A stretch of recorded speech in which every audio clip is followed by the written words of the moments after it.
itu di regulasi kita itu terkait dengan Kepdirjen atau Keputusan Direktur Jenderal Pendidikan Islam nomor 1385 tahun 2014. Di situ mengatur semua izin operasional pendirian madrasah swasta atau dalam kurung madrasah yang diselenggarakan oleh masyarakat atau yayasan.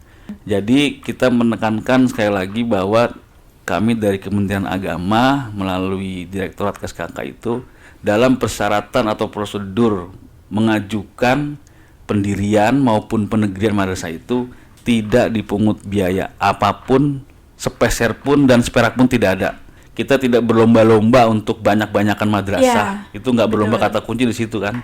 Daripada kita masih lingkungan berapa kilo itu madrasah ternyata mutunya, mohon maaf, mutunya masih belum kurang bagus, apalagi nanti untuk ke depan akreditasi otomatis kan hasilnya juga kurang maksimal.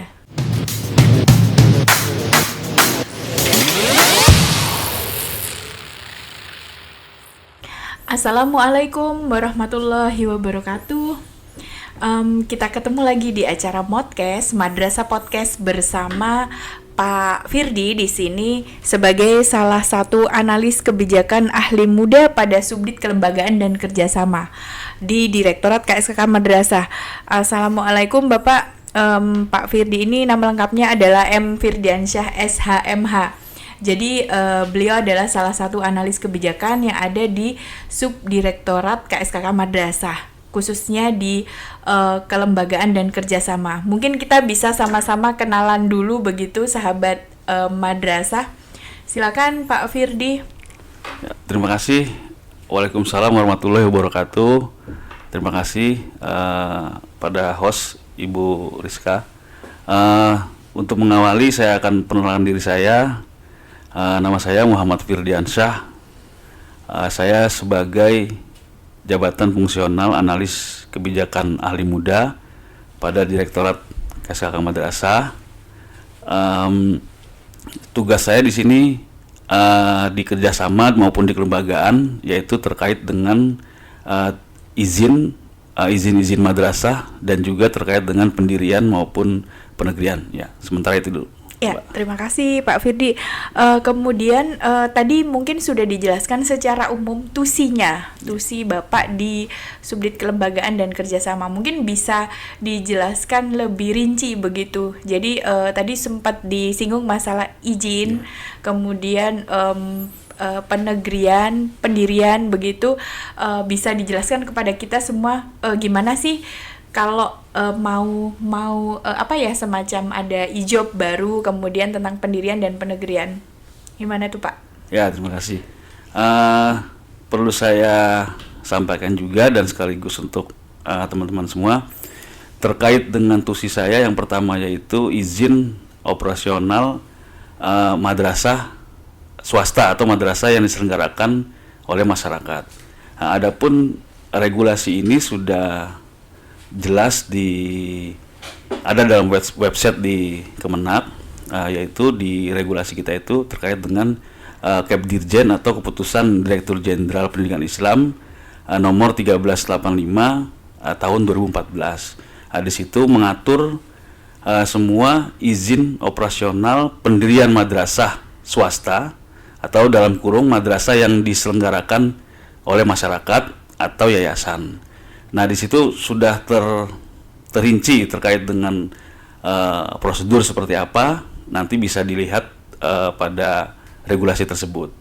Nah, yang kedua terkait dengan pendirian maupun penegrian, itu juga kita ada di regulasi PMA atau Peraturan Menteri Agama nomor 14 tahun 2014 ya, tentang pendirian madrasah yang diselenggarakan oleh pemerintah dan penegrian madrasah yang diselenggarakan oleh masyarakat. Nah, itu pun sudah ada prosedur-prosedurnya terkait dengan bagaimana caranya madrasah itu mulai dari pendirian yang diselenggarakan oleh pemerintah maupun penegrian madrasah yang diselenggarakan oleh masyarakat. Itu udah terpetakan yang mana untuk pendirian, yang mana untuk penegrian gitu sementara Mbak Rizka. Di website juga udah ada ininya ya Pak ya? Alhamdulillah sudah, kita website juga sudah sudah terpublish, tinggal bisa di-download oleh teman-teman semua yang kira-kira untuk membutuhkan prosedur tersebut gitu. Mungkin bisa dijelaskan juga websitenya, nama websitenya, kemudian di situ juga sudah jelas bisa upload begitu ya, Ya, atau betul. persyaratan yang dibutuhkan sehingga teman-teman madrasah di daerah bisa langsung Ya, betul. melakukan pendaftaran atau perizinan begitu. Iya, dari sisi pendaftaran, dari sisi pendirian madrasah swasta maupun pendirian madrasah negeri, itu semua kita sistemnya sudah melalui online. Arti kita sudah memfasilitasi semua itu tidak ada berkas Yang di-store begitu. store. Iya. Artinya semua itu via online. Jadi sudah Iya, paperless jadi gitu ya. ketika si user itu membutuhkan, dia harus membuat akun dan seterusnya yang udah diatur dalam regulasi-regulasi tersebut gitu, Mbak. Jadi kita oke. sistemnya online semua. Ya. Gitu. Jadi sudah ada websitenya dan kemudian sudah lengkap, cara-caranya juga sudah rinci sekali Iya, di website betul. yang memang terkait ijab dan pendirian atau penegrian Iya, begitu. betul. Kemudian dalam setahun ada nggak batasan atau jumlah madrasah yang memang mengajukan atau yang berhak untuk lolos proses ini begitu, Pak? Ini yang negeri atau yang swasta nih? Yang mungkin Oh, dari dua-duanya? Iya, Oh, iya. iya, oke. Jadi kalau yang swasta dulu ya. Ya. Kalau izin swasta itu kita memang tidak ada batasan, tapi yang lebih di penekanan dari Kementerian Agama yaitu terkait dengan peningkatan mutu. Artinya itu dulu yang kita lebih utamakan, jangan kita berlomba-lomba untuk mendirikan suatu lembaga madrasah baru, tapi dari sisi peningkatan mutu ataupun akreditasi dan seterusnya itu malah nanti setahun 2 tahun bisa kolaps atau bubar. Jadi arti kita pertama kali menekankan dari peningkatan mutu madrasah itu sendiri. Itu yang pertama. Dari batasan tidak ada batasan untuk untuk Jumlah berapa jumlah yang mengajukan? kuota. Kalau untuk data yang tahun lalu kita sudah publish juga beritanya, tahun 2021 itu kita mengeluarkan ijob madrasah swasta itu sejumlah 1.399 madrasah swasta yang tersebar di 34 provinsi. Nah, kalau untuk yang 2022 kita masih ongoing karena kemarin ada pengunduran, ada sebulan, jadi sampai bulan Mei ini mungkin kita bisa bisa menjumlahkan kuota dari mengeluarkan ijob itu sejumlah berapa di Indonesia. Jadi kita masih ongoing kalau untuk yang 2022. Kalau untuk terkait dengan pendirian maupun penegrian, tahapan kita itu sudah di Kemenpan RB untuk berkas-berkas yang penegrian itu. Untuk tahap pertama kita ada sejumlah 106 yang akan rencana dinegrikan oleh Kementerian Agama. Itu sudah melalui beberapa prosedur yang ada di PMA 14 tadi, sudah dilalui semua, karena mekanismenya memang kita harus mendapat persetujuan dari kementerian terkait, yaitu terkait dengan Kementerian Pan RB. Jadi setelah situ sudah keluar persetujuan dari Kemenpan, baru dari pihak Kemenpan akan mengundangkan ke Kemenkumham. Nah, setelah itu baru kita balik ke Kementerian Agama untuk dilahirkan KMA gitu, SK penegriannya. Baru kita adanya satker baru, gitu Mbak Rizka. Ya, jadi mungkin tadi sekalian menjawab pertanyaan-pertanyaan dari sahabat madrasah begitu, sampai mana perkembangan dalam proses penegrian begitu ya Pak Firdi ya. Iya, betul. Nah, sekarang mungkin bisa disimpulkan tadi bahwa sudah nyampe ke Menpan RB begitu. Jadi nunggu proses, kemudian nanti pasti ada update terbaru yang akan disampaikan dari Direktorat KSKK Madrasah, khususnya Subdit Kelembagaan dan Kerjasama. Nah, sekarang gini Pak, kalau misalnya ada beberapa madrasah dalam setahun itu kan mengajukan banyak ya, nggak ada batasan. tentang yang ditolak tuh gimana, yang nggak memenuhi syarat misalnya itu kenapa biasanya, terus apa yang harus mereka lakukan biar nggak ditolak, ada nggak strategi khusus supaya nih berkas saya sekali ngumpulkan langsung bener gitu loh. Oke, Nah, oke. itu. Ya. Udah itu ya? Ya. Ya, sementara. Jadi gini sahabat-sahabat madrasah, terkait dengan pengajuan yang sudah di Kemenpan itu kita dibagi 2 tahap. Ini sekarang baru masuk tahap pertama. Nah, karena kita tidak bisa mengambil langkah untuk langsung memonitoring atau memverifikasi ke lapangan untuk tahap kedua, karena yang satu dulu ini kita harus fix dulu. Ini yang pendirian nih apa penegrian? Gabung pendirian. Oh, sama. Ini 106 ini gabungan antara pendirian maupun penegrian madrasah yang dari swasta itu. Nah, jadi kita dibagi dengan 2 tahap. Ini pun dari proses seleksi ini sebenarnya sudah lama juga, Mbak. Ini dari tahun 2018, sudah hampir 4 tahun ini. Udah lama ya. Iya, jadi kita sudah mengambil data ini dari aplikasi iJob. Nah, ternyata ketika saya ditugasi di sana, kita tarik data dari aplikasi iJob, itu ada sejumlah hampir 1.000 madrasah pengaju, hampir 1.000. Angka pasti itu sekitar 860 sekian lah. Nah, itu pun kita tidak bisa mengkat mereka untuk tidak mengusulkan, tapi memang ini belum sempat tertangani karena kan banyaknya pekerjaan yang lain-lain juga. Iya, Nah, betul. akhirnya setelah itu kita langsung mengurusi terkait dengan pendirian dan penegrian ini sampai dengan dari tahapan awal seleksi berkas dan seleksi administrasi yang ada di yang ada di sistem iJob. Ternyata itu banyak yang gugur. Nah, banyak yang gugur itu sampai menemui angka 106 yang tahap pertama. Jadi dari hampir 900 Hampir hanya 900. 106 yang tahap pertama. Tahap pertama. Nah, yang untuk tahap kedua itu sekitar kurang lebih itu masih di bawah angka 60 yang untuk tahap kedua. Jadi itu dari istilahnya ini berkas ini kita tidak memverifikasi hanya KSKK sendiri dari madrasah sendiri. Kita juga melibatkan dari Ortala Kepegawaian, melibatkan juga dari Subak OKH Pendis, dan juga melibatkan dari teman-teman Biro Hukum di bawah.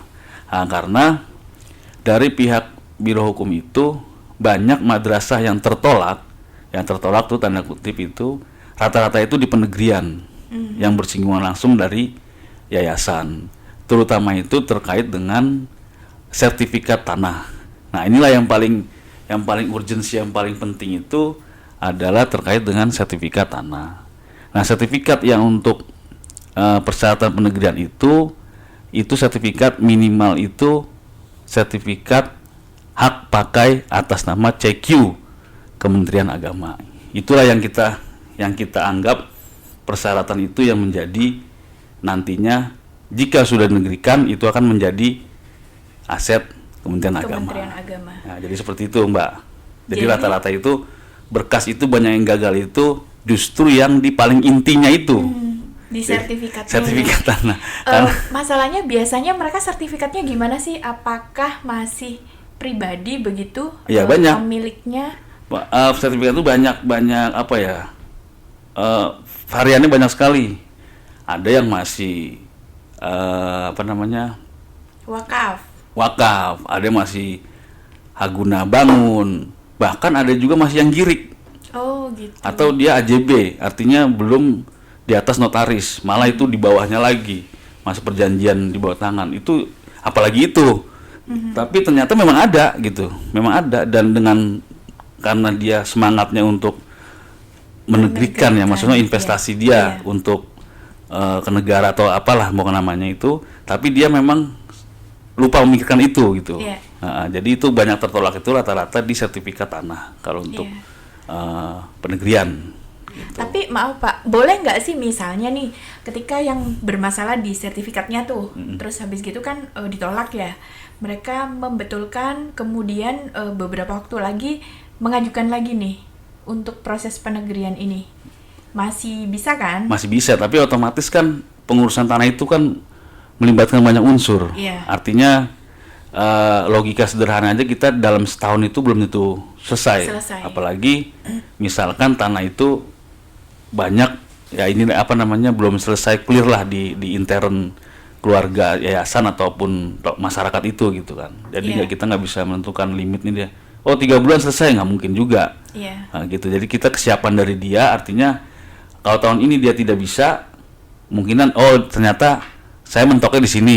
Ya udah yuk kita rapat keluarga atau gimana pun caranya, gimana supaya ini harus disertifikatkan hak pakai Kementerian Agama. Nah itu baru kita bisa lanjutkan untuk pengusulan tahun berikutnya gitu loh Mbak. Jadi ketika sudah selesai, sudah dirubah minimal SHP CQ Kemenak, Ya, betul. baru bisa mengajukan lagi. Ya. Dan itu sebenarnya membuka peluang begitu ya sahabat madrasah, bahwa ketika ditolak jangan khawatir bahwa nanti bisa mengajukan setelah sertifikatnya sudah benar lagi. Itu terkait dengan sama ya pendirian dan penegrian. Ya kurang lebih sama. Dan update terakhir masih yang tahap pertama. Ya sejumlah masih 106 di Kemenpan RB. Jadi menunggu. Kalau tahap kedua nih Pak, kira-kira ada ini nggak semacam berita bagus atau update-nya sampai mana nih? Kalau tahap kedua itu gini Mbak, kita jadi menunggu hasil tahap pertama. Artinya kita nggak mau dengan PD-nya, langsung aja kita monitoring ikutin tahapan berikutnya. Jadi itu yang otomatis ada di aplikasi iJob pendirian maupun penegrian yang tahap kedua itu nanti kita belum verifikasi lapangan gitu loh. Jadi tahapan kita itu verifikasi faktual dan harus datang, nggak boleh nggak, jangan di situ nanti menghindari segala sesuatu yang mungkin jangan-jangan nanti tanahnya di mana ternyata lokasi di mana yang diajukan malah ini yang karena kita tidak turun langsung ke verifikasi faktual. Nah karena kita tidak bisa mengasih limit verifikasi faktual yang tahap kedua karena kita belum selesai di yang persetujuan Kemenpan tahap pertama. Ya jadi kalau misalkan sudah keluar surat persetujuan Kemenpan tahap pertama, dilanjutkan tadi yang saya bilang diundangkan di Kemenkumham, selanjutnya untuk di Kemenq dibuatkan satker dan di Kemenak untuk mengeluarkan ke KMA terkait dengan SK penegrian maupun pendirian, itu baru kita dengan PD-nya pasti langsung tahap kedua start pasti begitu.